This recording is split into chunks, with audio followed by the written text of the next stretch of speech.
जो ये वाला एरिया है वो इस वाले एरिया से कम होगा। अगर आप वर्नियर या किसी चीज़ से इसको मेज़र करेंगे तो बहुत माइन्यूट सा फ़र्क रहेगा। अब वो इसलिए रहता है, मैं आपको बताता हूँ, इसको रख देते हैं।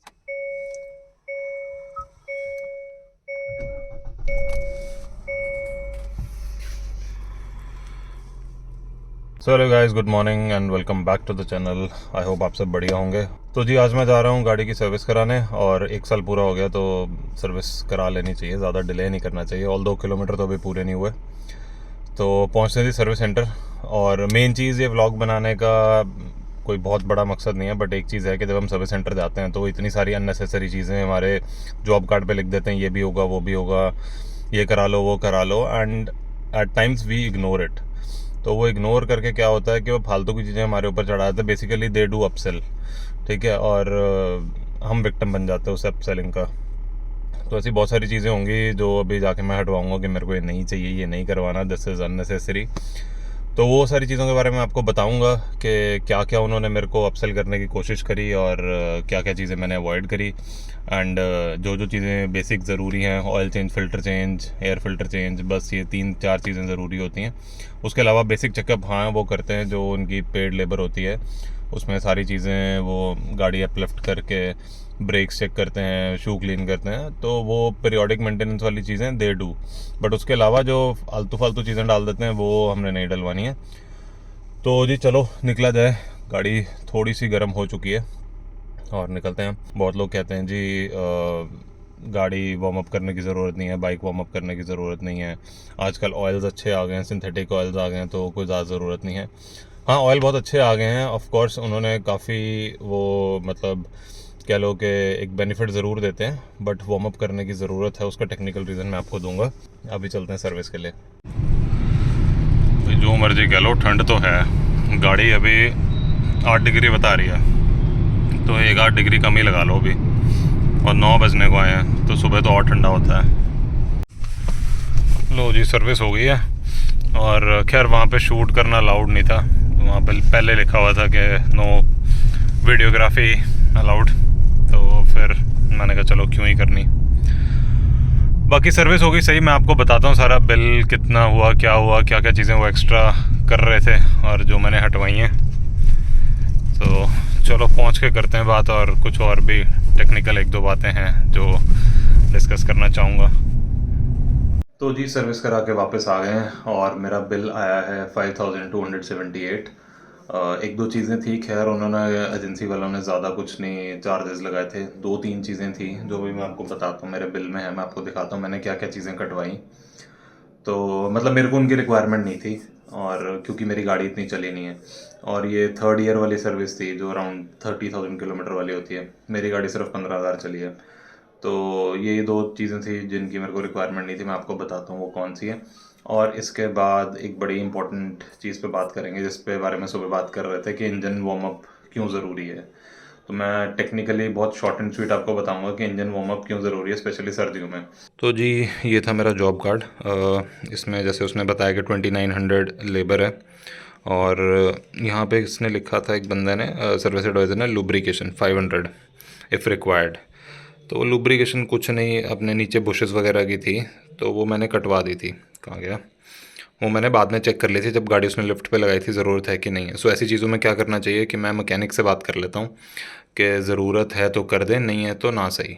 तो खुद भी चेक कर लेते हैं, क्योंकि अगर शुरू में लगवा दो फिर तो वो करेगा ही करेगा, क्योंकि जॉब गार्ड के हिसाब से मैकेनिक काम करेगा। देन उसके अलावा क्या था, एसी फ़िल्टर, तो वो क्लीन करके बात बन गई। इंजन ऑयल तो होना ही होना था चेंज, एयर फिल्टर भी मैंने करवाया। Then throttle body clean. Throttle body clean कराना ज़रूरी है, बट गाड़ी मेरी इतनी चली ही नहीं है कि इस चीज़ को कोई ज़रूरत ही नहीं करवाने की। 15,000 मेरी गाड़ी चली है अभी।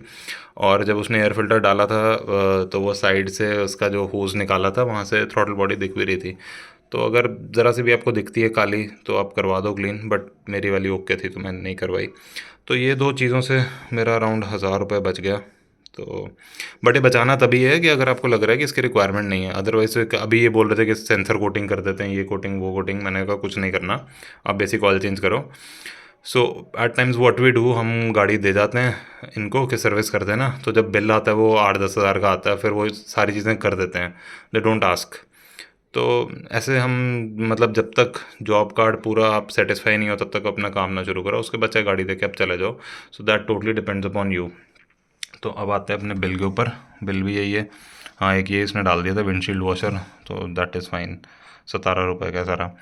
देन इंजन ऑयल 3.6 डलता है इसमें, और एयर फिल्टर 286 का, वो सबसे राइट साइड में आ रहा है। And service kit oil filter, तो ये है आपका इंजन ऑयल फ़िल्टर। तो ये सारी चीज़ें डाल के ये हो गए आपके पार्ट के अमाउंट, ये टोटल वो लेबर का अमाउंट। सो जीएसटी वीएसटी डाल के इन दोनों को प्लस करके 5278।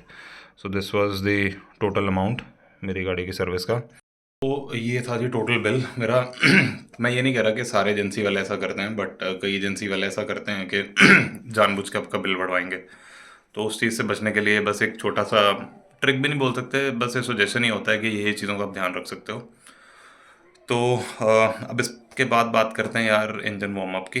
तो वो थोड़ा ऑन पेपर डिस्कस करते हैं और मैं आपको बताता हूँ। तो जी अभी इंजन वार्म अप की बात करते हैं। ये कुछ समझाने के लिए मैंने एक ड्रॉ करा है।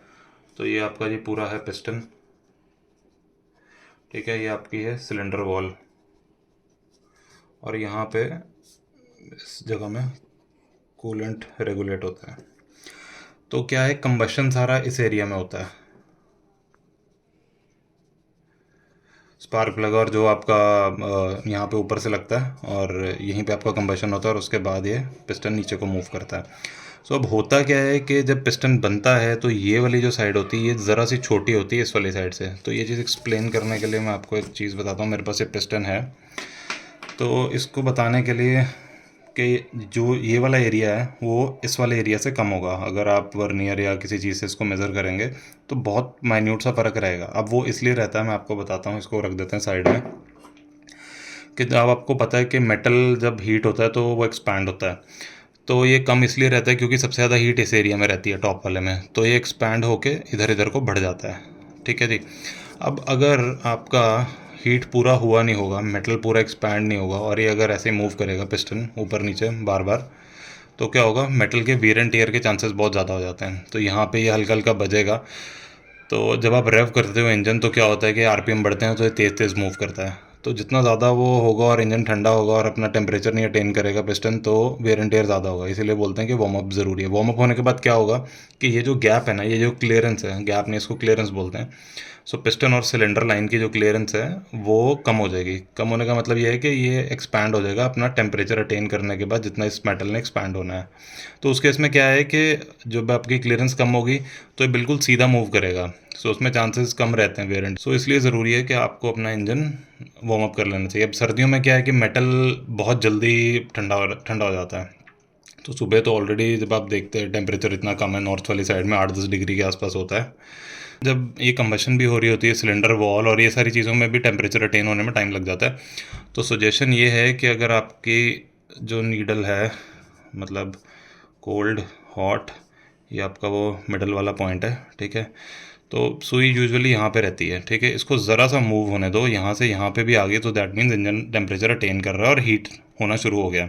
उसके बाद आप चलाओ। और एक और सजेशन ये है कि रेव नहीं करना है इंजन बिल्कुल शुरू में, बिल्कुल भी रेव नहीं करना। आप आराम से चलाओ, दूसरा तीसरा गियर डाल के आइडल पे छोड़ दो, जब टेम्परेचर और बढ़ जाए उसके बाद आप करो। तो बस यार यही था, मतलब आपको टेक्निकली थोड़ा दिखा के मैं यही आपको समझा सकता हूँ। ये ऐसा पिस्टन रहता है गाड़ी के अंदर, यहाँ पे रिंग्स लग जाते हैं, ठीक है। और ये वाला बताया मैंने आपको कि ये वाला एरिया ज़्यादा बड़ा रहता है और ये ऊपर वाला कम रहता है यहाँ पे। तो जब यहाँ पे कंबशन होती है तो ये एक्सपैंड हो जाता है। तो एक्सपैंड होता है तो इसकी क्लियरेंस कम हो जाती है और उसके बाद वेयर एंड टेयर के चांसेस कम रहते हैं। सो या बस एक छोटा सा टिप था ये। तो जी आई होप ये आपको पिक्टोरियल रिप्रेजेंटेशन कुछ समझ में आया होगा। कोशिश करिए मैंने अपनी तरफ से बताने की। और ये है कि थोड़ी देर वार्म अप कर लिया करो, 2-3 मिनट, जितनी देर बस गाड़ी स्टार्ट करो। आप अपना, हर कोई अपना वो म्यूज़िक सेट करता है या कुछ भी करता है, बेल्ट लगाते हो, 100 चीज़ें देखते हो, या गाड़ी अगर आप साफ़ भी करते हो तो स्टार्ट कर दो, पहले आइडल पे छोड़ दो, कपड़ा वपड़ा मार लो, सब कुछ कर लो। इतनी देर में थोड़ा वार्म अप हो जाता है। सो इससे क्या रहता है कि आपकी इंजन की हेल्दी लाइफ रहती है। और कई लोग बात करेंगे जी कि आजकल तो इंजन ऑयल बहुत अच्छे आ गए, सिंथेटिक ऑयल आ गए, ये है वो है। नो डाउट इंजन ऑयल बहुत अच्छे आ गए, लुब्रिकेशन बहुत जल्दी प्रोवाइड कर देते हैं। बट ये फैक्टर भी, एक इंजन का ऑप्टिमम टेम्परेचर अटेन होना भी बहुत इंपॉर्टेंट फैक्टर है अदर देन दी इंजन ऑयल। तो वो पॉइंट तो है ही है, बट ये पॉइंट भी साथ में है। तो भाई मैंने तो आदत बना लिया कि जब भी जाना है, बाइक पे जा रहा हूँ तो उसको स्टार्ट कर देना है, उसके बाद हेलमेट पहनो, ग्लव्स पहनो, तो इतनी देर में 2 मिनट में एटलीस्ट थोड़ा बहुत वार्म अप तो हो जाता है। और उसके बाद भी मैं रेव नहीं करता बहुत जल्दी, तो मैं अपना थोड़ा टाइम लेता हूँ, उसके बाद नॉर्मल थोड़ा चला के उसके बाद फिर मैं रेव करता हूँ। Same goes with the car. तो ठीक है जी, बहुत हो गया ज्ञान। तो इस व्लॉग को करते हैं यार यहीं पे क्लोज, मिलते हैं नेक्स्ट व्लॉग में। Till then take care and see you.